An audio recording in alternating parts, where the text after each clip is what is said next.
Okay, I'm going to call the East Bay Community Energy Board of Directors meeting to order for November 15th. Roll call, please. Albany. Here. Berkeley. Dublin. Here. Emeryville. Here. Fremont. Hayward. Here. Livermore. Here. Oakland. Piedmont. San Leandro. Here. Union City. Community Advisory Committee. What? Alameda County. Here. Thank you. Is that a quorum?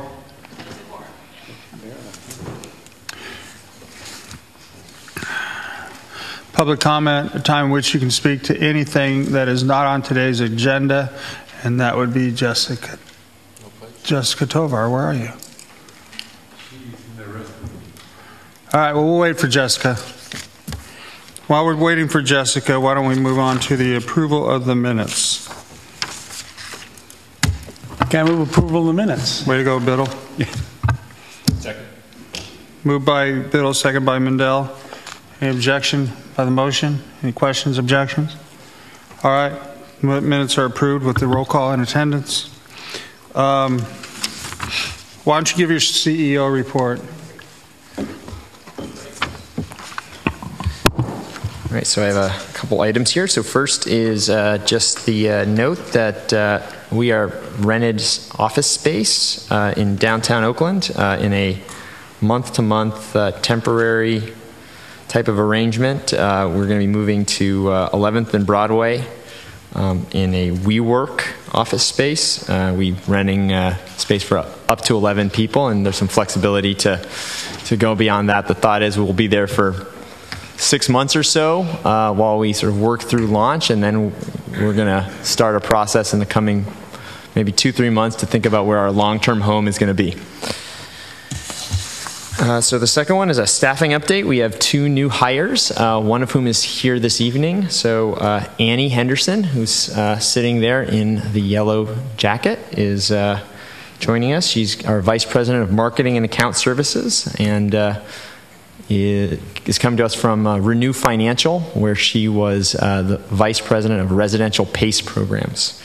Our other hire is Supriya Renate, who is going to be joining us as our Director of Power Resources. We're currently out for 3 positions. Actually, we have another person who's accepted an offer, our Director of Regulatory Affairs. Melissa Brandt is her name. She's going to be starting in about a week and a half. So we're out for a General Counsel, Director of Technology and Analytics, and a Director of Government and Community Affairs. So over the last couple of meetings, there have been some questions about potential Jpa amendments. And so what I heard at the board meeting was we want to aggregate them maybe to twice a year. And so right now there are 2 Jpa amendments that I've heard. The first is an amendment to reflect the fact that the local development business plan will not be completed by October of 2017. And the second is an amendment to allow the selection of alternate CAC members. If we think about 6 months, that's sort of January, February timeframe. So I'm kind of actively open to recommendations from folks, and I'll be collecting those. And once we have, whether it's these 2 or these 2 and others, I'll come back in January with the initial list of these are the ones to consider, and then we'll sort of work through that and bring them to the board probably in February. Item D is a quick update on wholesale energy services. So on October 27th, we received 5 bids for wholesale energy services. EBC convened an interview panel made up of EBC staff and CAC member Megan O'Neill. We also retained a consultant, Samuel Golding, from Community Choice Partners to support the review. On this November 6th and 7th, we met with all 5 bidders for interviews, and subsequently we set a set of questions that they responded to this past Monday, and so we are in the ongoing review process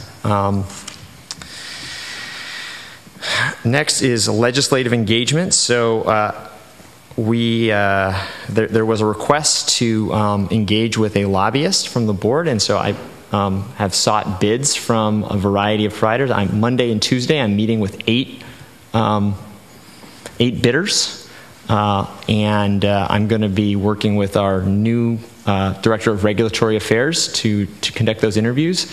Council Member Kalb has requested the opportunity to interview the shortlist, and so once we develop the shortlist, we will be connecting them with Councilmember Kalb.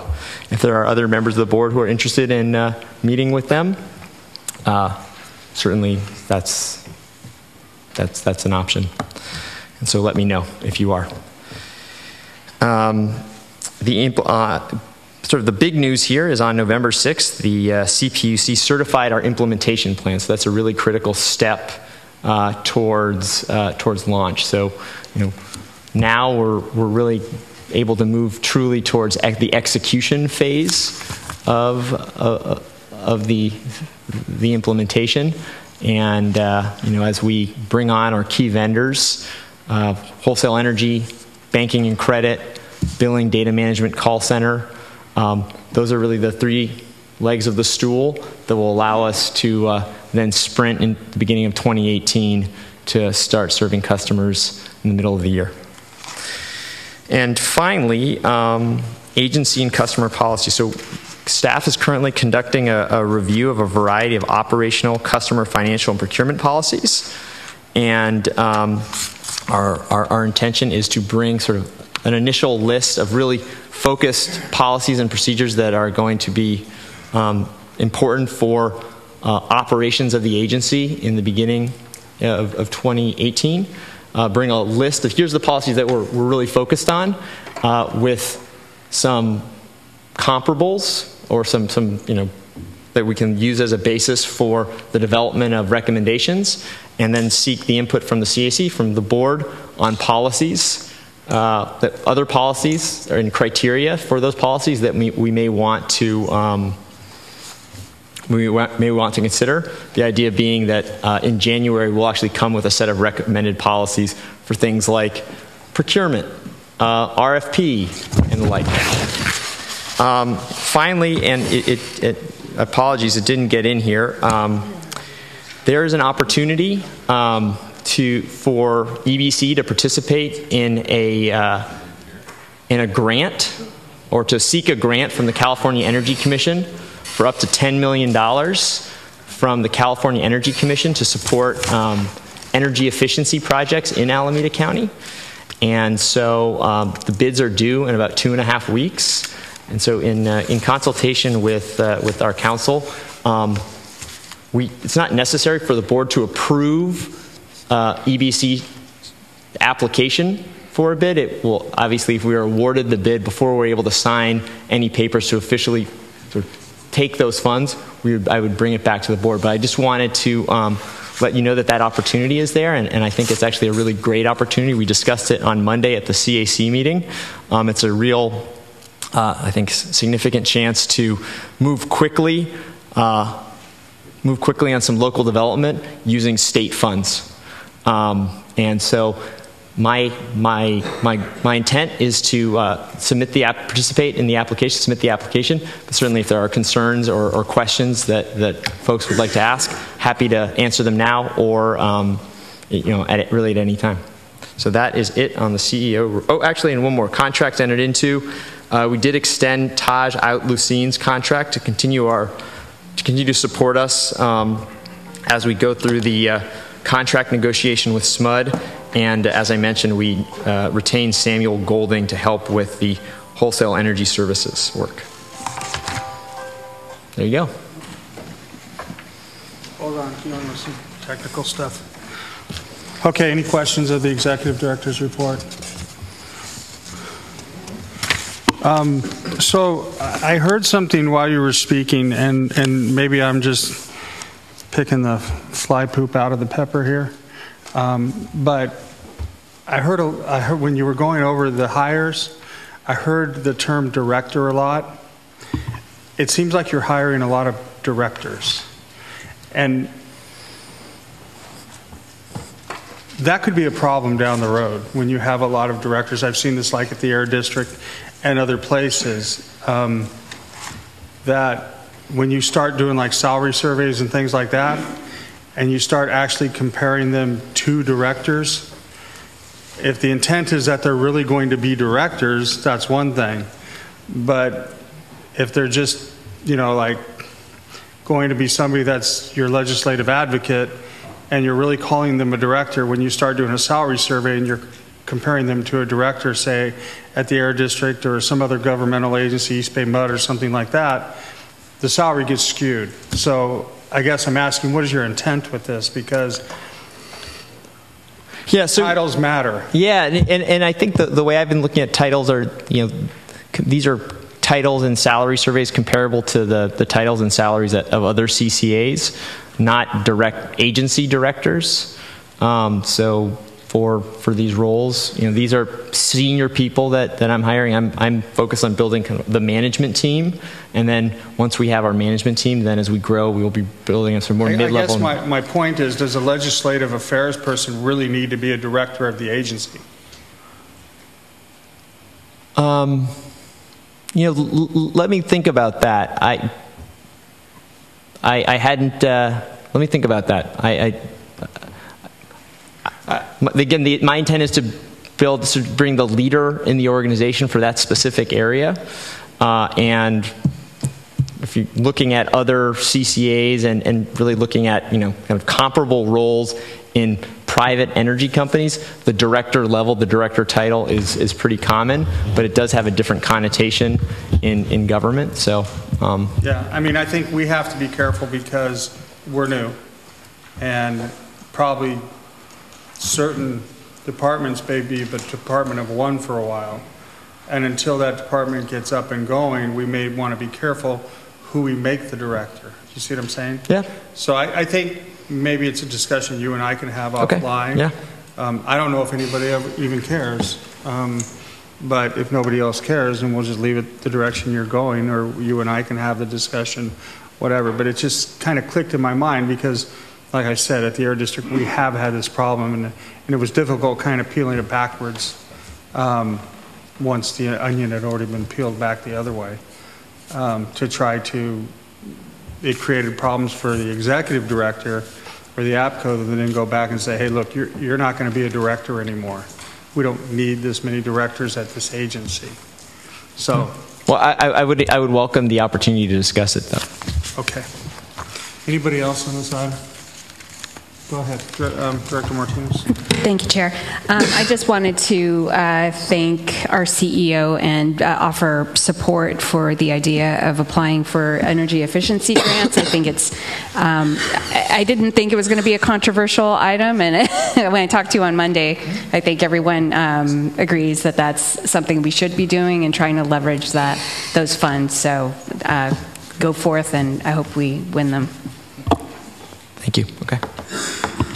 Anybody else? Okay. With that, Jessica, we waited for you. We're on public comment now. Anybody else wish to speak under public comment? Please. You guys are fast. So I wanted to make some comments. We did submit, East Bay Clean Power Alliance did submit a letter regarding the Circle Point, I guess, PowerPoint presentation that was shared in a focus group about a month ago. And just we were sharing concerns about how the campaign was describing the program, and it seemed to describe very similar other programs that are not like East Bay Community Energy, and so we really wanted to emphasize that the use of the goals of our program really be emphasized in the campaign, and we really see that as an opportunity to educate people about why our program is so important, why they should stay with it and invest in it, right? So that was one of the things. The other thing I wanted to address was that East Bay Clean Power Alliance is also interested, concerned about having more input in these requests for proposals and hiring of of positions for the East Bay Community Energy Program.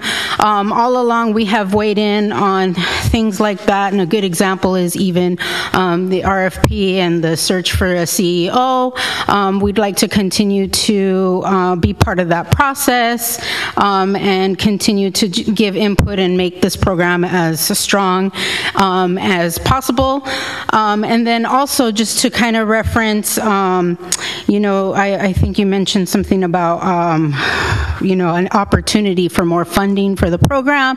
That is something that East Bay Clean Power Alliance had shared in the past in our briefing packets, is different sources of how to fund different projects within our program so that it's not all dependent on money from the county or the cities, for example. So just to emphasize that we've put a lot of that together and have a lot of resources to share, and so keeping us out of equations like that really is like a loss for the program. So I wanted to emphasize that. Last but not least, I also wanted to just remind folks that the local Clean Energy Alliance is celebrating 10 years tomorrow night from 6 to 9 at the Oakland Asian Cultural Center. And we really hope that you can be there. And actually, if Stephanie could share those cards with everyone, that would be great. And then the next day, we have our Clean Power Healthy Communities Conference all day on Friday. So we hope that you can join us. Thank you. Thank you, Jessica. Okay, so with that, I'm going to move to item 5 now, which is the CDA staff recognition of Bruce Jensen, our senior planner at the Community Development Agency. And we have this spiffy little plaque for Bruce that's been signed by the chair and the vice chair, Dan Kolb of the agency. And I just want to say that Bruce, I don't know, Bruce, how many years have you worked on this? 3 years? 3.5 years. Huh? Almost 3.5. 3.5 years. Okay, I missed it by 6 months. But I do want to say that where a lot of people will take credit for this over the years, Bruce really put his heart and soul into this, working with the community very early on. Bruce was the one that really felt that there was a need to be very inclusive in this process, bring the stakeholders together. Before there was a lot of staff, it was Bruce. And I can tell you that there was meetings where Bruce would have his notes all prepared and ready to go, and always wanted to make sure that we stayed on task. It was really Bruce that got us to the point that we're at right now. And I'm just so pleased that Bruce, early on working with the community and then working with the Board of Supervisors, myself, and Community Development Agency, at a time really when the Community Development Agency was very stretched. I'm trying to remember, you guys were working on some pretty big projects back then. I know one of them was medical marijuana, but that wasn't the only one. There was another big one, and it's escaping me too, but it doesn't matter. But the Community Development Agency was really working hard, and Bruce seemed to be right in the middle of all this, but he was pushing very hard to make sure that this got done and get us to the point. And I felt that it was really important that we acknowledge Bruce for all of his hard work, because it's kind of like, what this is for Bruce, I think, and I'm sure he would probably say it different than me, and I can tell you I haven't wrote these notes, so all this is coming to my head right now. So if this sounds weird, it just came in my head. But for Bruce, this is kind of like having a baby and then turning it over. And if you think that's weird, Bruce, well, I guess it was, huh?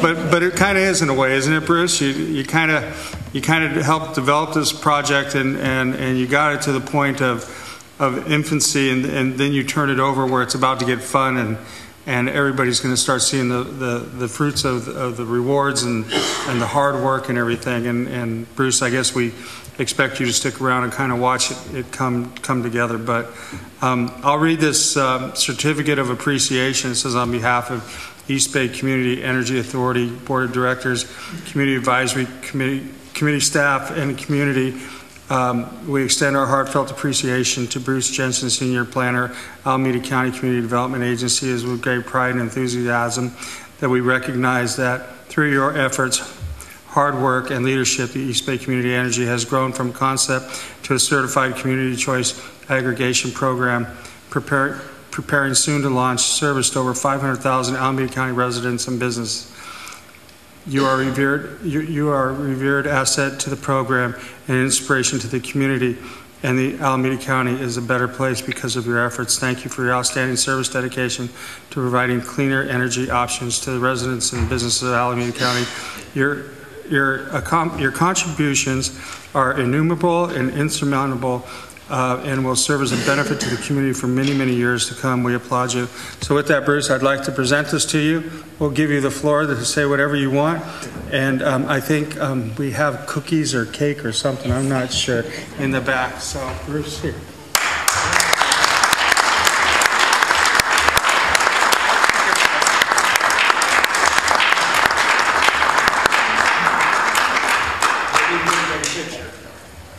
Al, where's your iPhone when I need it? Stephanie's right in front Oh, of you. there you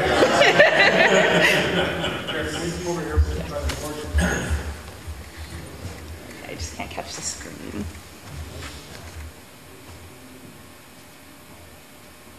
Okay, and a little closer. 1, 2, and 3. There you go. Thank you. Okay, and I said insurmountable and it was immeasurable. Could have been worse. Yeah. And a hug. I'm not hugging you, Bruce. Go ahead, Bruce. Yeah.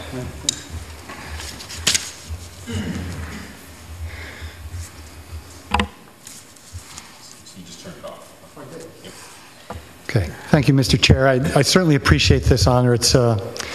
It's wonderful to be recognized, and I certainly appreciate it. I just want to say that as much as I would like to take all the credit that you just gave me, and believe me, what you said is just wonderfully appreciated.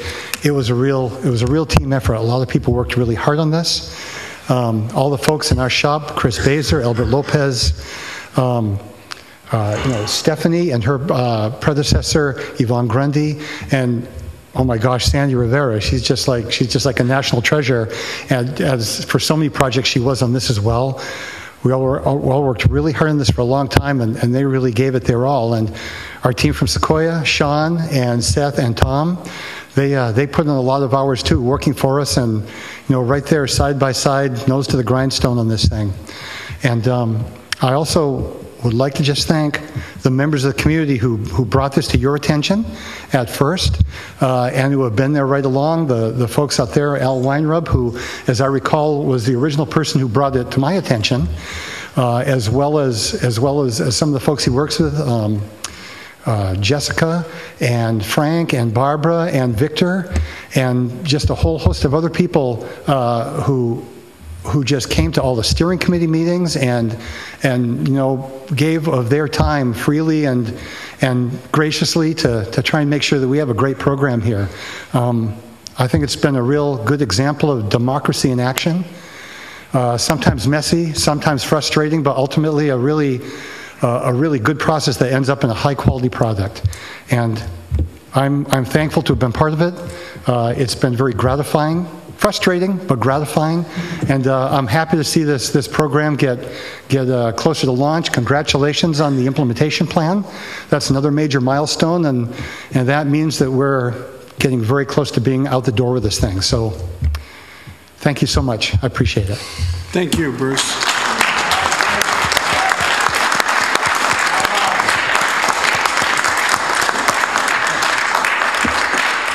Anybody on the board wish to say anything? Okay, I have a couple speakers, Jessica Tovar and C. Landry.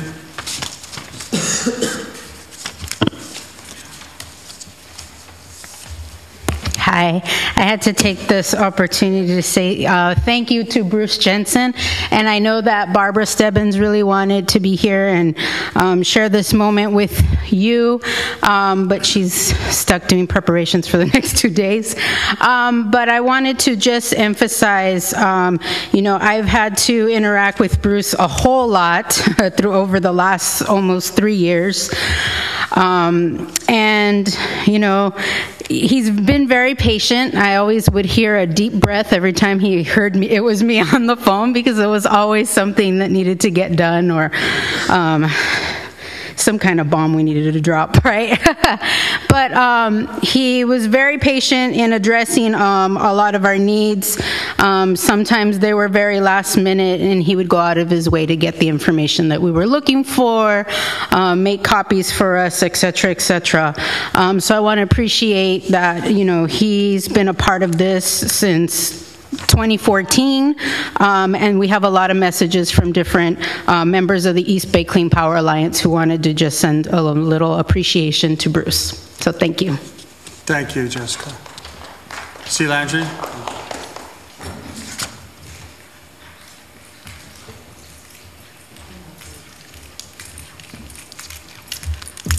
I just also, as a fellow county employee and previously on the steering committee, I want to thank Bruce for his, what I perceive, outstanding work in bringing this project forward. He was always available for us when we called, and he's been a great asset to the implementation of the East Bay Community Energy Program. So I just want to thank Bruce. And thank you for your recognition also, Scott. Okay, thank you. Anybody else from the public? Okay, Director Aldrich? Thank you. I know, I always call you Ann Olivia, so I threw you a curve. It works out all right. Okay, it's still your name. Bruce, there has been more times than I can actually count, and I haven't worked with you for 3.5 years. I've worked with you for a much shorter time, but in that shorter time, there's literally more times than I can count that you were like, let me explain this really large process and all the complicated history and about 47 layers of politics behind the choice of this word over that word. In talking to my coworkers today who have been part of this process before me, Martha actually started going through the list of concepts that you explained so that she could understand them and become an advocate.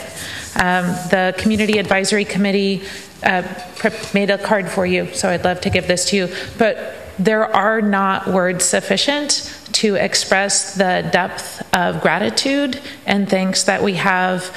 Your work long into the night and with more patience than sometimes it might have felt like was warranted, got us to the point that we are building a model agency that really will serve as a beacon for the rest of the state and the country that has more community involvement than any other program.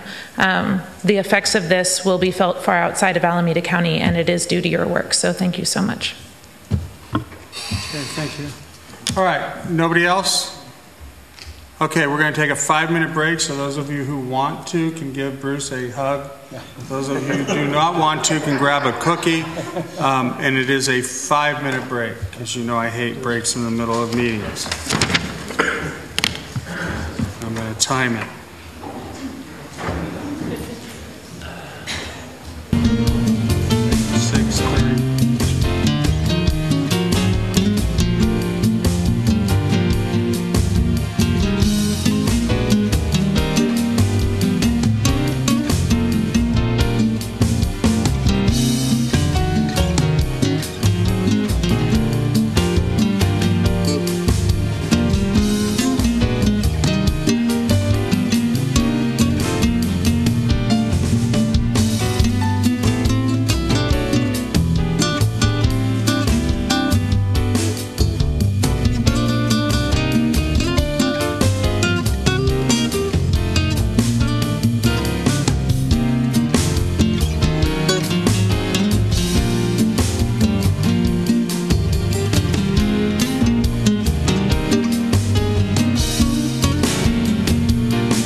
we have arrived for tonight's main event anyways. We'll move to item 7. Well, I guess it's not tonight's main event, is it? It is one of them. Go ahead. All right, so Howard, I'd like to have you take it away. Thanks, Nick. I'm going to provide a brief summary about our recommendation regarding banking and credit services, a bit of summary on the background and the process in making this recommendation, and of course want to take some Q&A as needed. So EBCE staff is seeking authorization to execute a letter of intent and enter into negotiations for final contracts with River City Bank for banking and deposit services, which doesn't have a minimum term attached to it, and with Barclays Bank PLC for a revolving line of credit for a term of 2 to 3 years, excuse me, with an option to extend up to 5 years at some additional costs. There was an RFP issued on September 19, 2017 to 12 financial institutions. We received 2 proposals on the banking and deposit services. One was from River City Bank and the other one was from JP Chase Bank. We are recommending going with River City Bank. They provided a cost-competitive proposal. They're a Sacramento-based bank with high ethical standards, and amongst the panel, we unanimously recommend going with them. I should also add, as part of our interviewing process on November 2nd, 2017, a panel of interviewers, which included the chair of the CAC, EBCE staff, and consultants, interviewed all of the RFP respondents. And so that's where we arrived at the recommendation for River City Bank regarding our banking and deposit services. For credit facility services, we received 3 proposals, one from River City Bank, one from JP Chase Bank, and one from Barclays Bank. Barclays is the bank that we're recommending going with for a term of 2 to 3 years and an amount up to $60 million. Those details to be worked out through negotiations and kind of thinking through further working through our financial projections and looking at some of the other credit services that could be provided through a wholesale energy provider.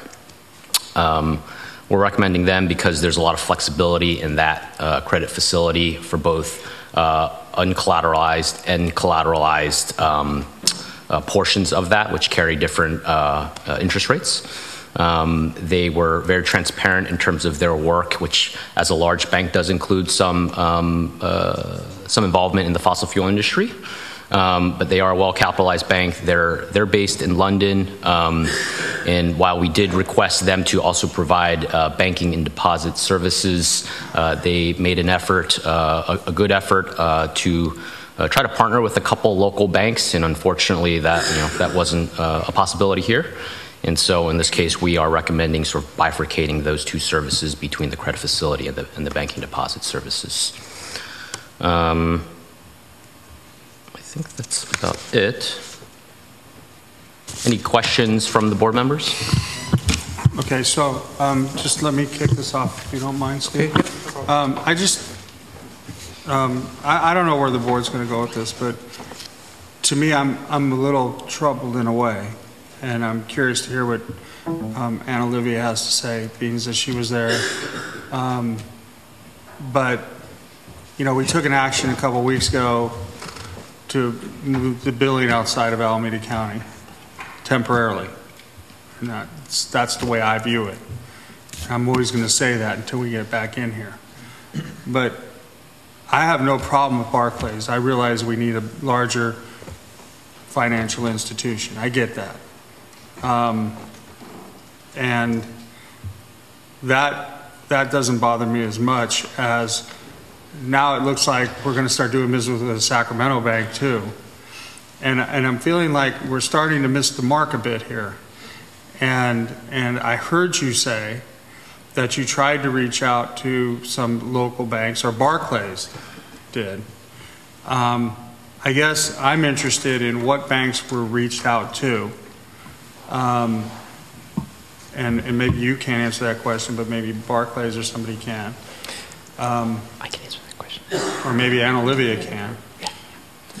So but maybe these local banks don't understand us, and we should have done a better job going out and talking to them and practicing our story on them, so we're good when we go out to our new customers. And I feel like we missed something here. Now, maybe I'm completely wrong, and it happens.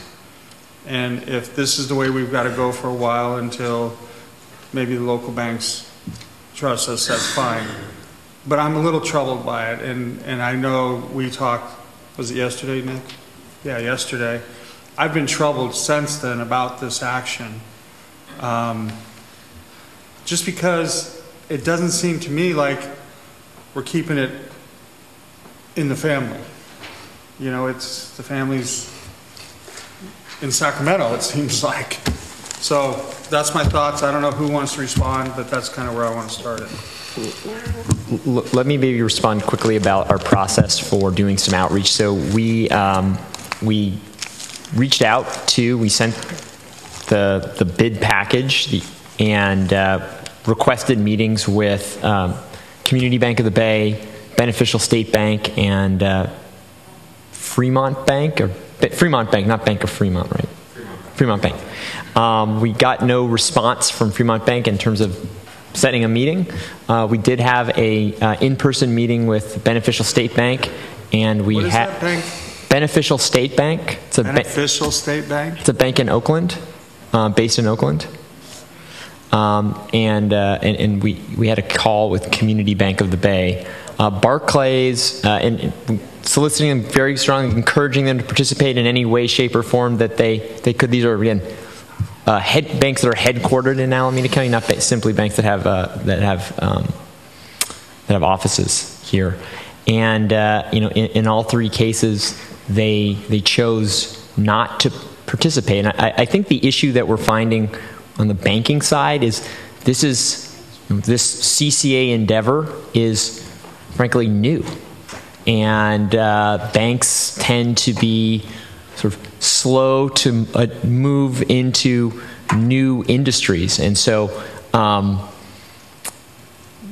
I think it's as simple as that. I do think on the deposit services, the way if indeed we move forward with River City Bank, there's no minimum term, and so moving on our side to begin the process of doing additional outreach to local banks is something we certainly can do. And if the decision is to not proceed with River City Bank, we can do another round of outreach to those three financial institutions and potentially other banks that are located in Alameda County to see if they might be interested in providing these services. Did you talk to River City about establishing a branch here? I think you... Yes. Yeah, so Anna Olivia, why don't you touch on that point? All right, so I sat on this panel, and I'm also quite interested in getting local everything. I personally reached out to Amalgamated, because that is a really good union bank.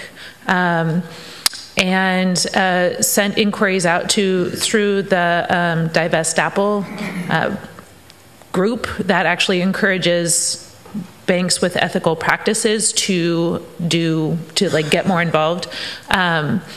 There was a capacity issue. There's words that I didn't understand around waterfalls and lockboxes and all these other things that didn't sound like banking terms to me. But as we interviewed the people who were there, River City, there was this very complicated worded question, and River City was like, oh, here's how we handle this with other CCAs in California. Their exposure rate was good. They were very familiar with things that were happening here. They started as a Sacramento bank and have gotten to Contra Costa County and are looking at opening branches here in Alameda County, but they aren't sure if it'll be first Alameda County or San Francisco. And we're very transparent and honest. They're little. work with their employees. And as the Bay Area is their expansion, they are opening things here. They don't know if it'll be Alameda County or San Francisco County, but they were the only people who even knew what some of the terms were, let alone had any experience doing it. It was a far preferable option to have a California-based bank with a branch in Contra Costa County looking at expanding here than the other options. And Barclays, they were like, we've talked to, and they gave us some banks that they had spoken with, and they're like, they don't have the capacity to do this thing. And as I am not a technical expert on banking, I trusted the technical experts in their answer. I was more interested in the ethical portion of things and the ability to have banks here. And even though the only other bidder, JP Morgan Chase, does have branches in Alameda County, their labor and environmental record is, it stands on its own. And I felt that the ethics test, as well as the transparency and the investments in the fossil fuel industry, which is another thing that this board has expressed a dedication to, was passed far superiorly by River City. So I wish that we had a local bank, but that's of the people that were there, that was a clearly superior choice. Anybody else? Just go ahead. Thank you. Councilmember Sophie Hahn from Berkeley, sitting in for Mayor Adeguin. Just wanted to report, and of course this is third hand, but the mayor participated in this panel, and I happened to speak with him just as he was coming back into the offices after that. And I would say he was buoyant. He was very confident about these choices, felt that the process had been excellent and thorough, and that he, I think, fully understood that you can't get everything you want. I know he's very deeply dedicated to the local element, but I think he certainly conveyed to me almost excitement at the quality of the choices that were made, and his very high level of confidence that given what the parameters, the limitations, the capitalization requirements, and all the other factors, that he was very confident with these selections. I would like to say, Chair, that I'm really appreciative that you are so vigilant for the local element and holding that high and first, and asking these questions. I just did want to transmit that the mayor was very confident and enthusiastic with these choices. Thank you. Okay. Anybody else? Yeah. Hold on. I think, is it Martinez? Do you want to go? Okay. Thomas? Dr. Thomas? Yes. The city of San Leandro, the folks that support this process with me, they support this recommendation, although the question I did have, which I'm going to piggyback on the chair here, was exactly what the chair asked in regards to how come we couldn't get this nailed down locally. And I guess my concern, or maybe even more question, is did we have the right people lined up in your corner to speak the right language that was needed to the banks for them to really understand the process, and so, if I'm going in to speak on a specific subject matter, I can't just assume that I know all of the subject. I'm going to have the subject matter, and the people who I'm going to speak to is going to understand that. So I'm just kind of curious, did you reach out to other financial directors within other cities who could maybe been in your corner to help, support the statements or whatever you needed to convey to the banks? I'm just kind of curious on how that, or was it just you guys? Yeah, so we retained a gentleman named Michael Berwanger from Public Financial Management. They are a firm that specializes in working with public entities to raise capital. They're a financial manager for public agencies, and so he was supporting our outreach and communications with the banks, and so he's very familiar with many of these banks and speaks their language. Director Spadowski. Yeah, my question was along the lines of Supervisor Haggerty as well, about the outreach to local banks. And we both sit on the Tri-Valley Transportation Council. And back in January, we were looking for local banking services.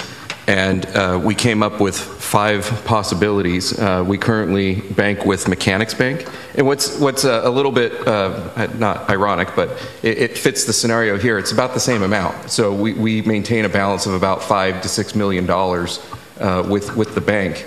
And so we've been with Mechanics Bank for a while, and they have 3 branches in Oakland and 3 in Berkeley, and they are pretty much Alameda and Contra Costa centered bank. We also reached out to Tri-Valley Bank, which is located in Livermore in San Ramon, and they were interested in providing services at the time. Fremont Bank, Union Bank, and Heritage Bank were also invited to submit proposals, and they declined at the time. I don't know the specific reasons, but I heard that Fremont Bank, their issue was that they do not currently offer analyzed accounts, which is something that's required under the per California law for public financing. So I'm not too sure what the specifics are on that. Maybe that's why Fremont Bank didn't participate in this endeavor, but at least it would be my preference for a local community bank, and maybe looking into Mechanics and Tri-Valley Bank that have experience with a local agent. It's not a EBCE type, CCE endeavor, but maybe they would be willing to entertain an offer as well. So. Biddle? Well, I think one of the advantages of River City is they've had experience with organizations just like ours. There's 4 listed in our backup. They work with Marin Clean Energy, Silicon Valley Clean Energy, Sonoma Clean Power, and Monterey Clean Power. Okay, well, we've had the discussion. I'm just to the point where we've done a couple things here, and it hasn't been in Alameda County. And it's starting to concern me. And so we've had the discussion. The committee appears to be comfortable with the direction this banking is going. I trust the people that were on, I trust the judgment of the people that were on the committee that did the interviewing. I'm willing to stick my toe in the water on this, but I would like to revisit this relatively soon, to be honest with you, because as Director Spadowski just pointed out, there was 2 Mechanics Bank, Contra Costa County and Alameda County bank branches, and Heritage Bank, I think, or Tri-Valley Bank, who I think is only in the Tri-Valley, correct? I don't know, maybe only 1 branch. It's only Livermore. Sorry, Livermore and San Ramon. So I'm being a little Tri-Valley centric here. So it's sorry. a little Tri-Valley centric, so you guys may not go for that one. You guys might. No, we should. But I think they weren't given the opportunity to bid because you didn't go to those 2. So I, as the chair, not seeing anything else. Sophie? Thank you so much. I just wanted to point out that, very sadly, Mechanics Bank is no longer a local bank. It's owned by a private equity firm out of Dallas, so it's been bought out. I used to be a big fan of Mechanics, but they're just owned by a private equity firm now. And I did want to point out that the Oakland Public Banking Initiative is, I think, moving forward with quite a bit of gusto, and perhaps that will be an option for us in the future. So I support Chair Haggerty's idea that we might want to revisit this in the future if banking opportunities come available that are in fact truly local in the Alameda County. Well, okay, so I appreciate that, Sophie, but I would be careful commingling our money with that bank as long as they're looking at, as long as cannabis is a Schedule I with the federal government. It's a whole different can of worms we can talk about later. Another day, down the road, federal government and all that stuff, but we can have that discussion. But I agree. Looking for a motion, I guess. Or just Spadowski. one other comment. So is this an issue of timing? We need to get this settled relatively quickly so we can continue forward with it, because I am concerned that we do need to get up and running. I don't want to throw monkey wrench after monkey wrench into the process, and then something happens legislatively and it just turns into a nightmare. So with that said, I am willing to go forward with it, with the same caveat that I would like a continual process of looking for local funding solutions, because we're not necessarily, under contract committing to this for, as I understand, we could switch at any time. Yeah, so for the account services, there's no minimum term, so we can switch anytime. I will say one of the challenges is in CCA account services, there are added layers of complexity. Okay. Really, what we're talking about here, these are the accounts that our energy suppliers draw from. Right. So we enter into a contract for wind or solar or blocks of unspecified energy, and they only enter into those contracts if the bank has what's called a lockbox structure. Gotcha. So they know that they have rights to the revenue from the customer. And so that is a relatively more complex banking structure that typical retail banks may not have. So what I will say is we will absolutely do outreach to mechanics, Tri-Valley, and any other local banks. And if through that outreach it becomes clear that there's capability or there's a roadmap, we're committed to working with them to get them to the point where they're able to become our account service bank. Okay. I just don't want to create another roadblock. If this is something that we can continue to work on and eventually fix, then I'd be willing to. Hesitantly, aye tonight on this one. Yeah, I would say we can do that. I will, though, say of the two, the credit piece is the most important from a timing standpoint, but we don't have a lot of time on the account side either. Okay. Yeah, that's it. Okay, no problem. I want to thank Sophie for letting me know that Mechanics is now owned by a private equity firm. I'm going to bring that back to TUTC. Yeah, no, I noted that down. That's good information. Thank you. It's sad. Sad but true. Okay, Biddle. Okay, then I move the staff recommendation. Okay, motion by Biddle, second by Rude. Any objection to the motion? Motion passed unanimously. Thank you for the discussion. Hopefully staff will be cognizant of the issue going forward. Not that they're not, I understand. Move to item 8.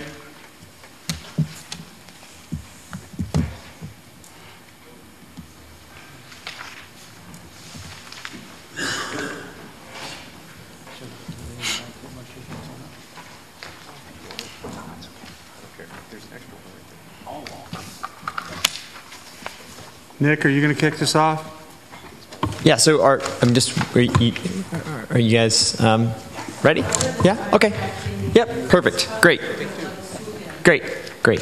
So this is an update on the status of the local development business plan, where we are in regards to certain of the draft work products, and an overview of the process going forward. About a week and a half ago, I don't want to jump in when you're going to cover it, but I will say about a week and a half ago, we posted 5 draft work products to the EBCE website, opening a 30-day public comment period. That comment period is an opportunity for all members of the EBCE community and Alameda County residents to review these documents and provide their thoughts on these draft work products. There's going to be another set of documents that are going to be issued for public comment in the coming weeks. We'll take that, the idea is we're going to take that public feedback, that public comment, and then integrate that into the next round of drafts of these work products. And that will be something that we use sort of move towards completion of the plan. So with that, Amy, thank you. Thank you. Good evening, Chair, board members. Turn it on. Push the button. On it. But it's black. But it's red now. be the opposite. Okay, thank you, Nick, and good evening, Chair and board members. I'm Amy Herman with ALH Urban and Regional Economics, and I'm the lead consultant for this very much team effort in producing the LDBP for you and the community. Our team has 7 different firms and individuals, but in fact our work products so far have been the result of the efforts of over 20 different people spread among those 7 firms. So as I said, it's very much a team effort in what we've been producing so far. We wanted an opportunity to come before you just to share with you that we're making progress, that we've been working very diligently on this project, and to touch on just some of the highlights of our work efforts for you so you get a feel for what's coming down the line. The work that we've been doing so far are pretty much background materials and inputs that will contribute to the final plan that we'll be formulating a little bit later in the process. So our hope had been, I don't mean to, ideally, Chris Sentieri, who's our project manager, wanted to be here tonight to make our presentation. He unfortunately had a commitment in Santa Clara until 5:30 this evening. He is on his way, but we all know what the traffic around here is like. So if he comes, he will step in for us. But in the meantime, we have very ably Byron Paxter with Optany, who is a key member of our team, who's going to hit on some of the key deliverables and just some of the key, very high-level findings that we have so far for you, and just explain to you the process going forward.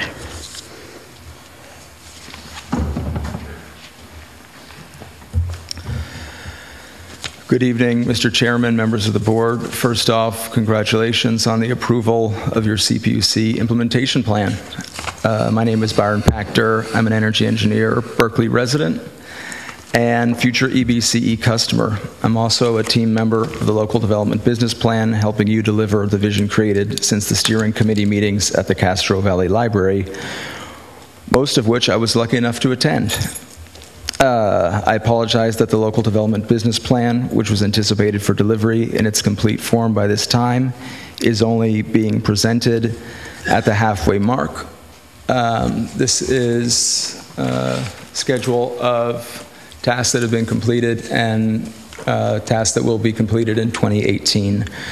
Due to complications arising from the dismissal of the previous Energy Strategy Consultants, EES, and additional technical review processes for the LDBP work products and internal budgetary concerns from the agency's management, the complete Local Development Business Plan is now anticipated for delivery in April next year. Work products from most of the tasks are now posted on the agency's website, ebce.org. We encourage everyone to review and give their input on these documents.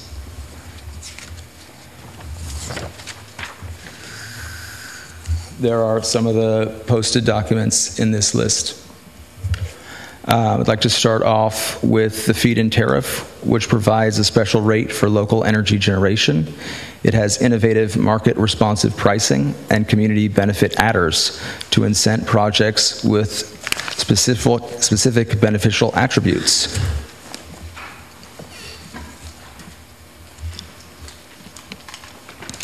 Also posted is the Agency as Developer program, which allows EBCE to stimulate new development by bundling pools of similar projects and encouraging participation by multiple stakeholders.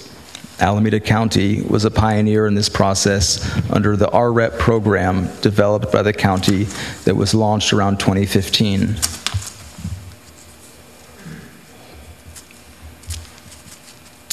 The LDBP recommendations on workforce development are also posted, and we encourage your feedback. I'd also like to thank members of the public and members of the board that attended the June focus groups for local development planning.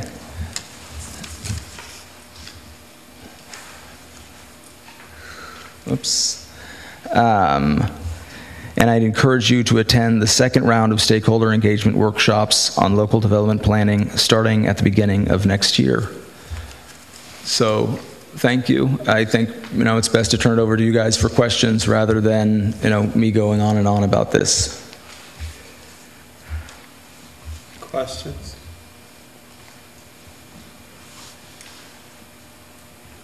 Okay. Well, let's see what the community has to say then. Sure. Victor Uno, Kevin White, Al Weinrab.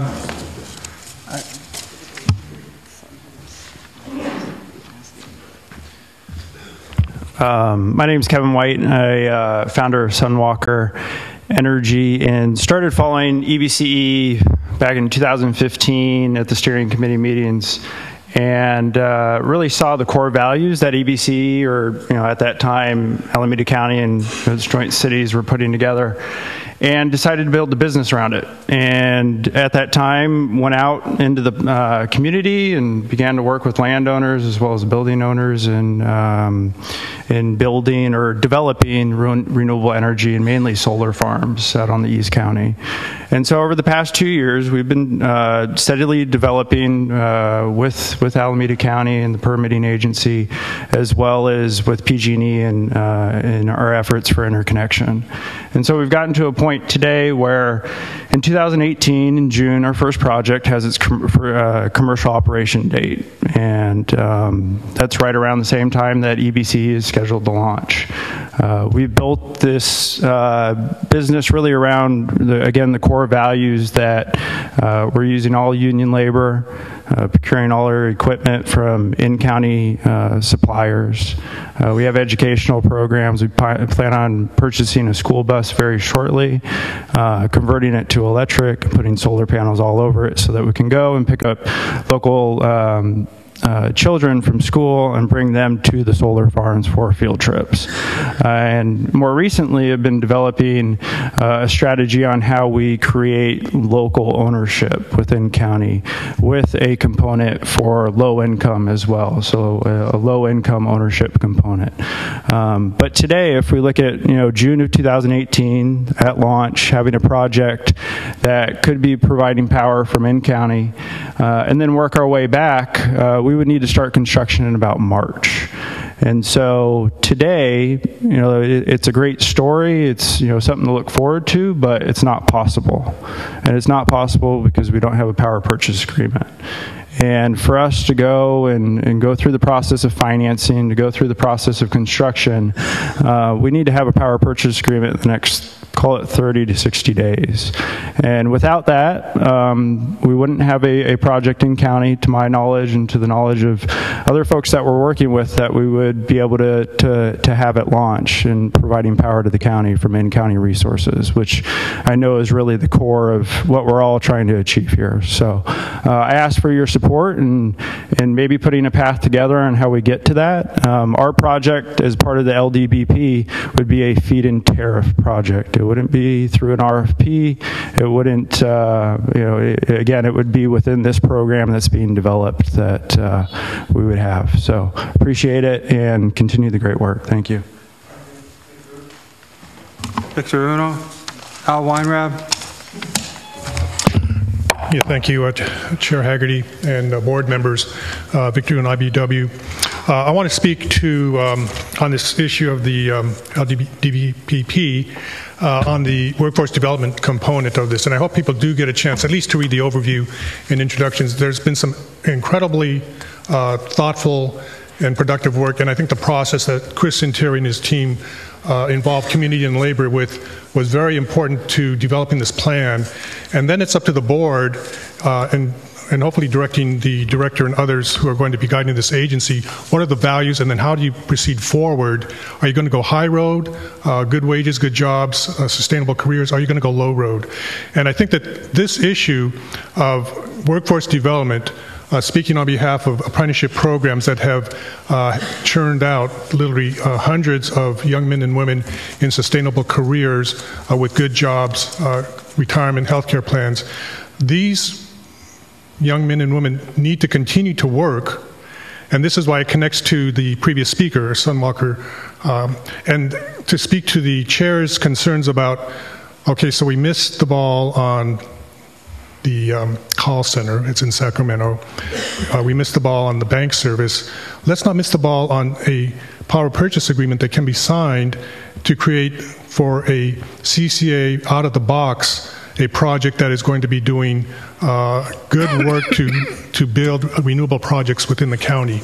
As a member of Alameda County since 1970, this is a wonderful project. I think we can do this. We can not just promise jobs, local sustainable careers, but we could actually deliver. And so this is why I'm here on behalf of the IBEW to speak in favor of the Sunwalker project, and also to say that supporting apprenticeship programs that are in San Leandro with the sheet metal workers, with the electricians. We have 2 apprenticeship programs. We have a proven track record of serving communities, hiring people with from communities that are disadvantaged. Our African American component of our programs is higher than the county average population. So we are diverse, we are inclusive, and we would ask that you as a board to guide this process forward. Don't get a third strike. Please try to get a local project going immediately, shovel ready out of the box. Thank you very much. Thank you. Al?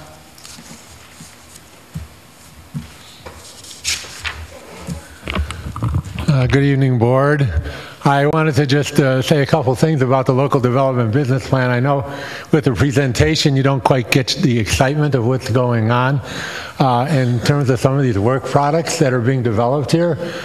Feed-in tariff, it sounds like a little bit wonky, but it's basically a standard offer contract. But what's really interesting about this particular program, it has adders. In other words, you get if you're producing energy, you get a higher payment for it if you meet certain conditions. And those conditions are those that really benefit low-income people. They benefit the built environment. They benefit, storage capacity and things like that. So it's very, very innovative, this notion of putting into the program stuff that has direct community benefits. The same with the collaborative procurement that Byron talked about, which is you basically aggregate all the hospitals or all the schools or whatever it is, or houses in a neighborhood or whatnot, as the program in order to make the development of renewable energy, solar, for example, happen when individual building owners don't want to take the risk or can't take the risk or don't have the technical capability. And then, of course, the workforce development stuff that's also up there, very, very innovative in the sense that, the best expert in the country, up here at UC Berkeley has been working on this. So you don't have quite, until you get into this stuff, get that this is really novel, this is really very innovative stuff. I just want to say that originally the idea was that the local development business plan would be completed around this time.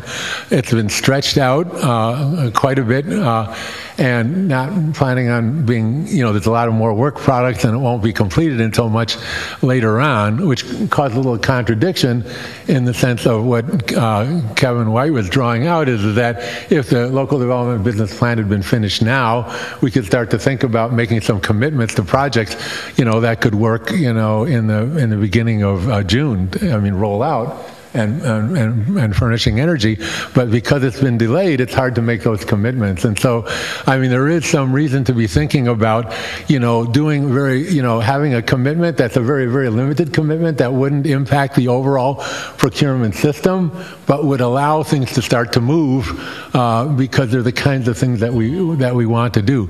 And just, if I could just take one other 30 seconds to say that drawing out this process and having the kind of community engagement that we're talking about is a lot of work. I was on the committee that selected this particular vendor. It was a $500,000 basic maximum contract.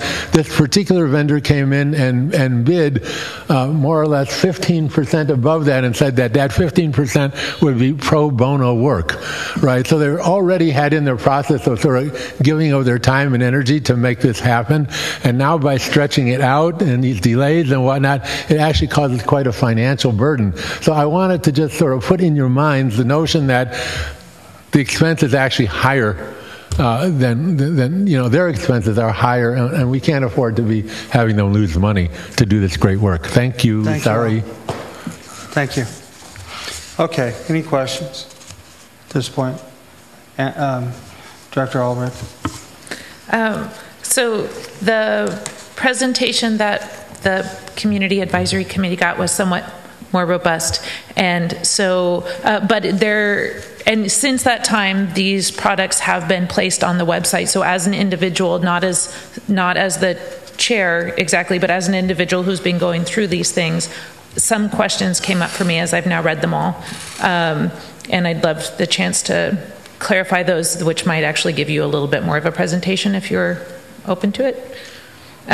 So my first question came on the framing on the website. My understanding is that tasks 1 through 4 are underlying assessments that will lead to development of the plan as opposed to the plan itself. And this is the information that we will use to create our own energy resources as opposed to you telling us this is what you're going to do. Is that correct? Yes, good evening, and I apologize for my delayed arrival, and thanks for having me. I think that's a correct assessment. Tasks 1 through 4, as structured in the RFP, were meant to provide sort of the underlying quantification of the potential and really some analysis of some of the program ideas that might be out there. The draft documents that have been posted for review do not in any way, shape, or form really reflect our final recommendations for the program. And so that's important context for those who are reviewing those documents to understand it's sort of a starting point. It was intended to create a dialogue and a starting point for that dialogue, for us to get some feedback from you, the board, the CAC, the community, the panel of experts that the CEO has put together. So that's a fantastic process. We're very comfortable with that. It's leading us to a point now in early part of next year where we can actually model the impacts of a various different scenarios, less aggressive, more aggressive, various changes to those initial draft documents that you'll see if you review them, right? So that analysis that would tell you the impacts to the budget and what the actual impacts to the community in terms of the economy, job creation, those sorts of things, that will be coming in Q1 of next year. And so I just want to make sure that everyone is clear when you're reading those documents. We would love to get feedback, but don't assume that that's our final recommendation.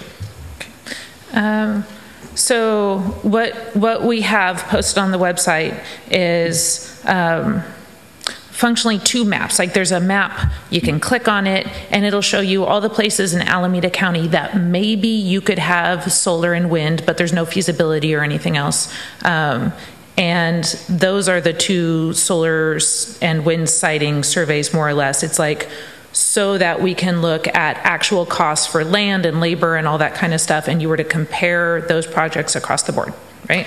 That's correct. And so there is some feasibility work there. There's additional economic feasibility that's part of that modeling work that I'm talking about that would come in the early part of next year. And so there is some additional detail coming.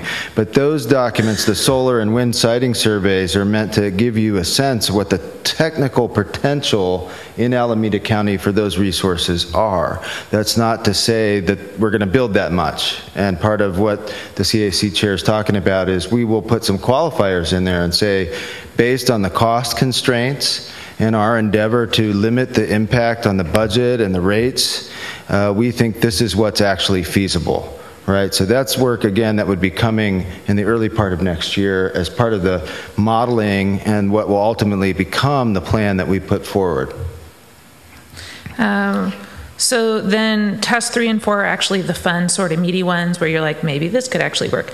But one of them is like, these are the tools that exist in the world, and if you choose to use these tools, these are approaches that we think you could use.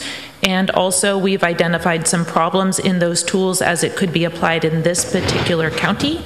So for example, the feed-in tariff, which Al was right, is quite a different approach than has been taken in the past, says because this is expensive but we'll get things rolling really fast, here's our rollout strategy, so this is never too expensive at any given moment, and it has a maximum of 3 per quarter? Is that 3, right? It's currently set at 5, and these things are all flexible and things that we can discuss. And again, in the scenarios that we put forward and analyze, we can actually make changes to some of those assumptions. Okay.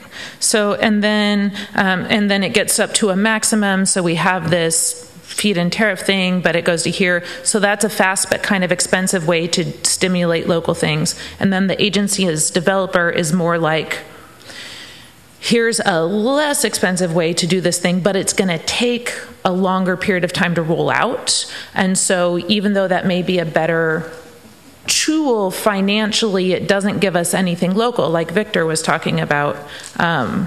Is that more or less? Well, it will deliver local. So the difference between them, the feed-in tariff is something that could be launched essentially immediately when the program is live. And so that's a strategy that can get things going pretty quickly. We've seen fantastic impact from feed-in tariffs in other places. We think that's a strategy that can work and work quickly and work fast. We have endeavored to limit the impact on the budget and the rates, and also to engineer ways to deliver the community benefits that the LDBP sort of stands for. And so we think that the feed-in tariff design that we've put forward is very innovative and strikes a balance between protecting the budget and the rates and delivering those community benefits that I think all of you are interested in seeing this program deliver. The agency as developer program is a way to sort of get to scale, to build in many different places under a single RFP and get to 5 or 10 megawatts in a pass and get that cost down per kilowatt hour, right? So that's a more, we think, sustainable long-term strategy that gets more power at a lower cost. That takes a little more time to pull together. There's many pieces, moving parts and staffing issues that have to get put into place for that program to work. And so we're trying to give you a staggered, phased-in strategy that, again, protects the budget and delivers the benefits that the LDBP is looking for. Okay. And then the adders that Al talked about are things like, if you build in an already built environment, we'll pay you whatever more. If you do small scale or small businesses or something like that, then we'll pay you more than if you go out to open space and use that kind of stuff. Yes. So there's sort of a baseline amount that all projects would get if they go through the feed-in tariff program. And then to incentivize those local benefits that we're talking about, we put in adders. There's an environmental justice adder. There's a social justice adder. There's a dispatchability or energy storage adder.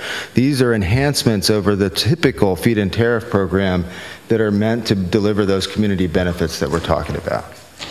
And then workforce development will defer to Victor for sure. Thank you for your comments on that. My basic understanding of this is that there's different ways to stimulate local workforce development, and that this one is looking at, as opposed to reinventing training programs, setting requirements that make people use union labor and that kind of thing. Yeah, the way we differentiate it in the document, you'll see this if you read it, is it's sort of supply and demand, right? That this county has an amazing infrastructure of workforce training programs already in place.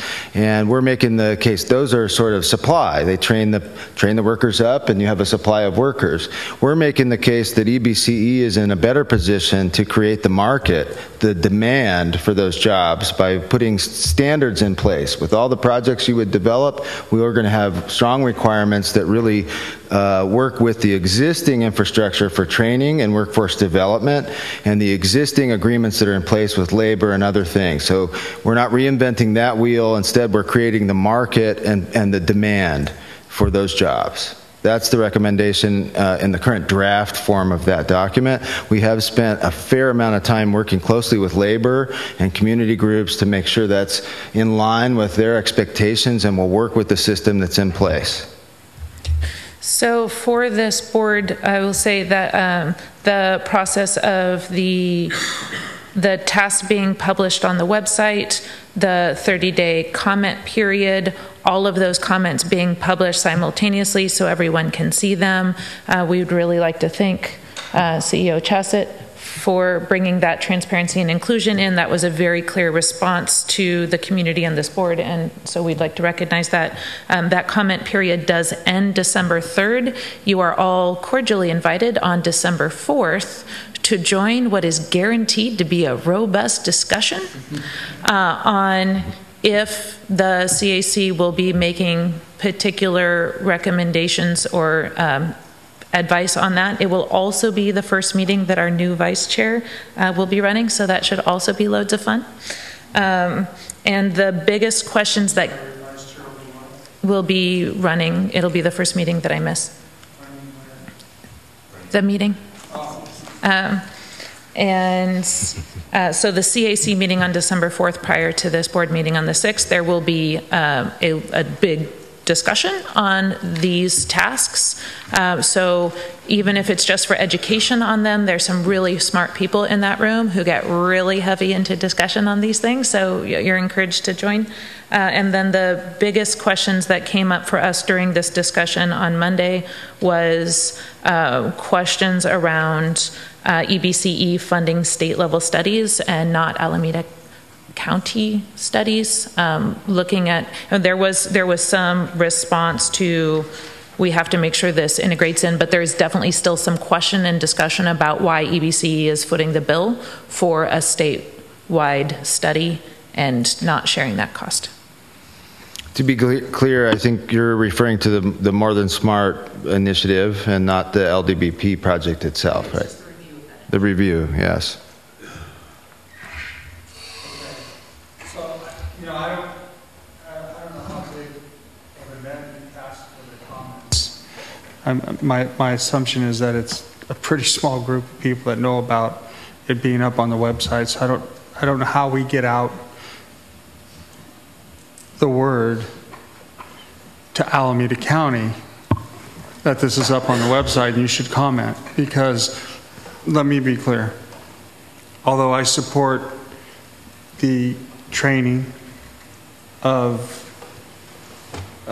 individuals to learn good paying union jobs with health care benefits, because if they don't have those, they become a part of my system, which I hear is okay, but it's not something you want to really be a part of. And I do support that. Victor will tell you that anytime somebody comes in to my office to say they want to do something out in the Altamont, I say, that's great, go talk to the unions.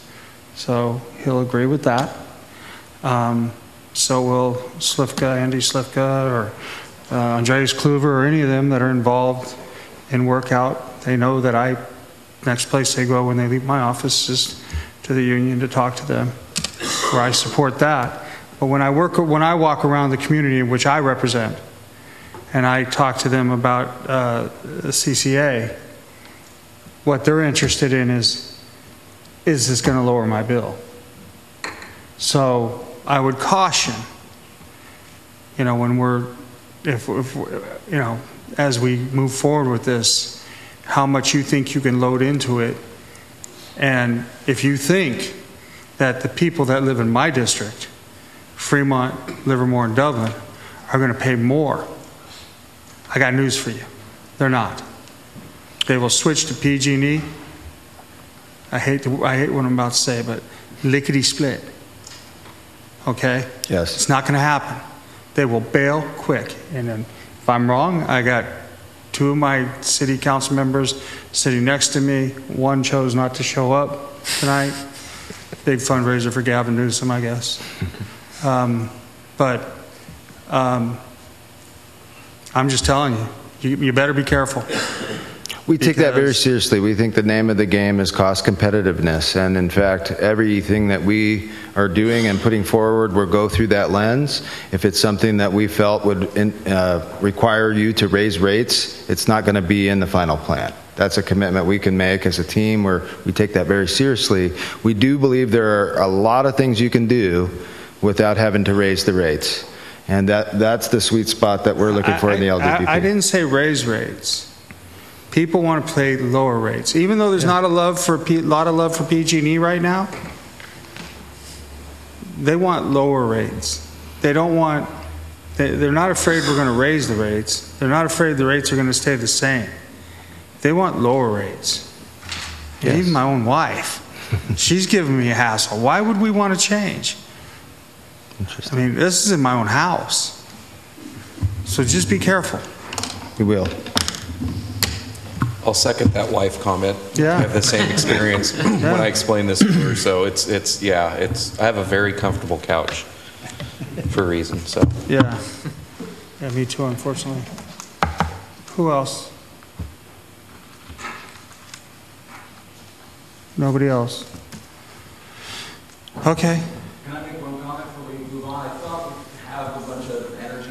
I had as much energy as Al Weiner when he got up here and said, "You're not excited about this." Well, you didn't really fire us up, I got to be honest.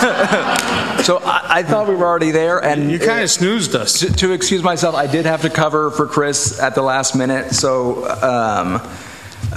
this is a few hours of preparation. I did want to say, in terms of the cost piece, I did present the feed-in tariff and the agency as developer as a balancing act, and I don't think that was clear, obviously, as I rushed through it, but these are presented together for a reason, because when you look at the feed-in tariff, you think, well, what are we using that for? We're using that as bait to get people to develop, right? And we're saying, here's an incentive, come and develop, hurry it up, right? That's your gas pedal, right? And then if they're showing up and saying, hey, we want to develop, but it's going to cost you double, it's going to affect people's rates, right? That's where the agency developer piece comes in, because you say, you know what, what's your overhead that this is costing us so much to get done?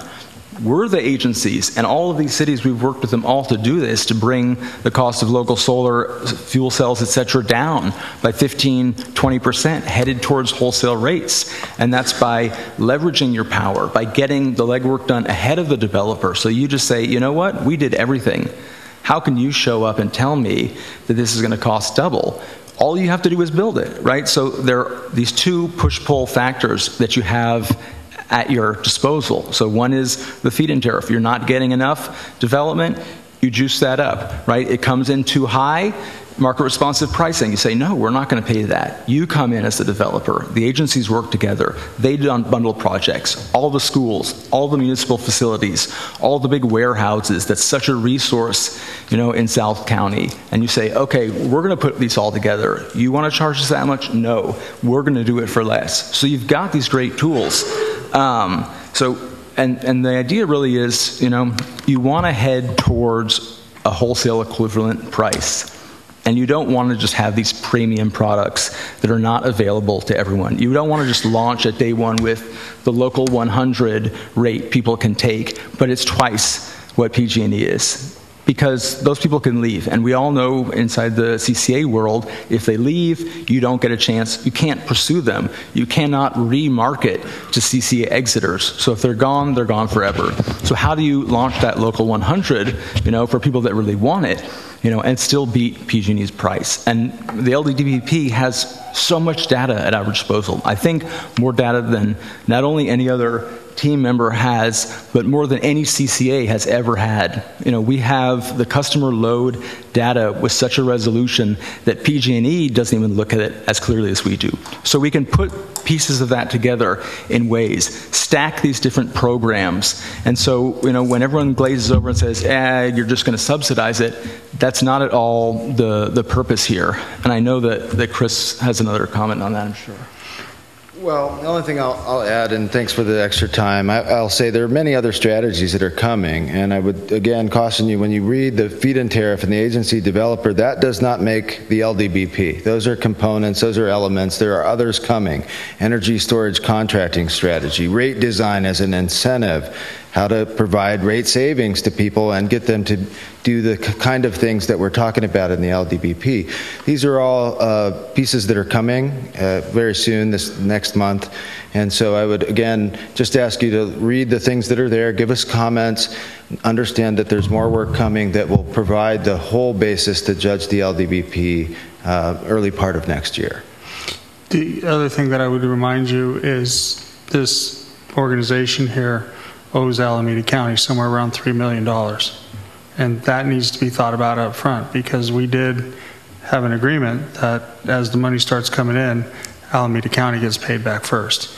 Yes. And that needs to be reminded. And I realize I'm the county rep here, but I'm here to keep reminding you all that that's what we said we would do. The county needs to be made whole.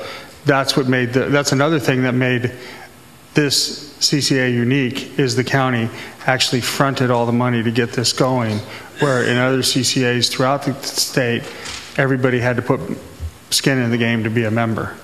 So don't forget that as you're developing this too. Chair, I just on the point around cost. One of the things that we're working closely with Chris and the team around is not just looking at local development, but really like what is the cost of energy going to be for EBCE next year. So we're in the process of doing a very deep assessment of what the cost of energy for us is going to be. And that's really going to give us a sense of what our budget is for some of these more expensive things. Understanding that we have to beat PG&E on costs. That's the only way we're going to be competitive and be able to go out there and market something that our residents and our businesses are going to find compelling. And frankly, those savings to those customers, residential, that's a form of economic, that's money in their pocket, and that's money that gets recycled in the community. So I think that's also an important consideration for us to remember, is that is also a form, that benefit is really significant. When every resident of Alameda County is saving $5, $10, $15 a month, or businesses are saving hundreds or thousands of dollars a month on their bill, that is money that gets recycled in the county. That's something that we're certainly focused on. Okay, anybody else? Yes, Director Martinez, and then Director Hahn. I just have a comment for staff. Thank you for the presentation, Chris. Even you rolled in, you walked right up to the microphone and owned it. But for staff, I would highly prefer that the next time an item like this that is so meaty and so weighty and so important to the public and to the board comes forward, that even if it's brief, I need a staff report. And, one thing that could have been provided here for transparency for the public is a link to the materials that are on the website. And I know they're there. And I know that in our world of people, the 38 folks who follow this very intensely and very closely, they all know those that's there. I know Anna Olivia has poured over the documents. But I would just appreciate the chance when these types of items come to the board that we have a clear idea of the nature of the feedback that you need from us on a given night. So I think it's very important for us to get updated on the LDBP, and I continue to look forward to where it's going, especially when we get to the end of the tasks and we have all of your recommendations. But I want to make sure that the board is clear on what you need from us, and that all of our agendas are transparent to the public. Thank you. Sophie. Thank you. I hope I'm not asking a question that everyone else knew the answer to, but I was surprised by your comment that once somebody opts out, we can never remarket to them. And I just wondered if you could just briefly clarify that. Does that mean we can't contact them directly because we don't have their name, because we're not in a relationship with them? Or does that mean we can't even do general community billboards and radio ads saying come back to East Bay Community, community energy or something? I just didn't know that little tidbit, and that seemed really salient to me. I'd like a little more information on that. Sure. So by statute, the policy is that you cannot market to your customers individually once they leave. So your terrific benefit is that this is an opt-out program, which means as long as everyone sees this as beneficial and they take no action, then they stay participants.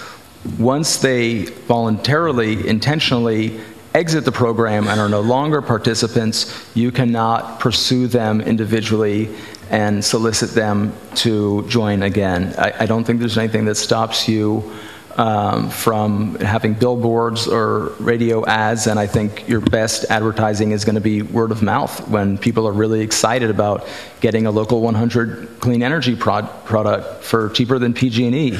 But specifically the problem, that the other Bay Area CCAs see and know is that you have to watch your opt-out because that is permanent. Okay. Can PG&E market trying to get people to opt out? No. They cannot. Okay. All right. And it took a special second action in the legislature to make sure that they cannot market against you. Okay. Well, that's actually very salient. I mean, I always knew that it was important not to have opt-outs, but I didn't realize that you were further constrained in that very specific way. That makes it even more important. Thank you.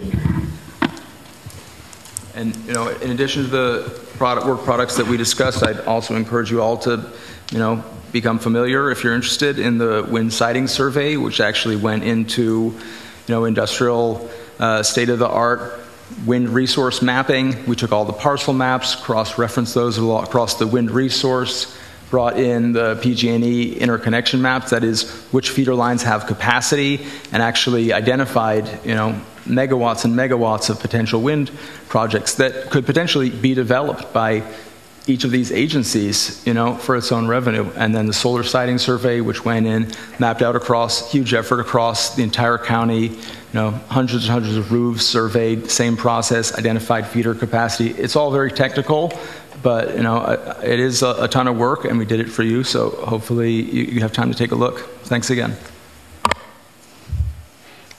All right. Anybody else? That we did the public comment on that. This issue is done. Board member comments or staff announcements? Staff announcements. No staff announcements. Okay, you've had enough anyways. Board member comments? Well, I got something very exciting to say. We're adjourned. Thank you.